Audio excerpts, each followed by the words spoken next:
إنما يخشى الله من عباده العلماء.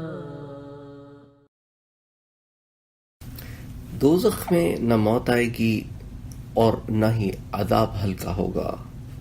اللہ سبحانہ و تعالی سورہ زخرف میں فرماتے ہیں کہ لا یفتر عنہم وہم فیہ مبلسون، ان کا عذاب ہلکا نہ کیا جائے گا اور وہ اسی میں مایوس پڑے رہیں گے. اسی طرح اللہ سبحانہ و تعالی سورہ فاطر میں فرماتے ہیں لا يقضى عليهم فيموتوا ولا يخفف عنهم من عذابها، نہ تو ان کی موت ہی آئے گی کہ مر ہی جائیں اور نہ دوزخ کا عذاب ہی ان سے ہلکا کیا جائے گا. یعنی دوزخ میں یہ بھی نہیں ہو سکتا کہ عذاب میں پڑے پڑے موت آ جائے اور عذاب سے بچ جائیں، بلکہ وہاں بے انتہا تکلیف ہونے پر بھی زندہ رہیں گے.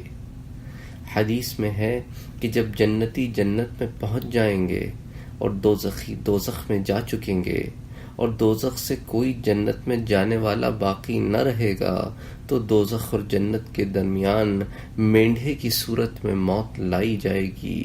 اس کے بعد ایک پکارنے والا پکارے گا کہ اے اہل جنت اب موت نہ آئے گی، اور اے اہل دوزخ اب موت نہ آئے گی. اس اعلان کے سننے سے اہل جنت کی خوشی میں اضافہ ہوگا اور اہل دوزخ کا رنج اور بڑھ جائے گا.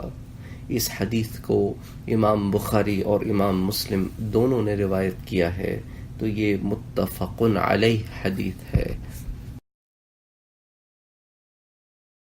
وفوق كل ذي علم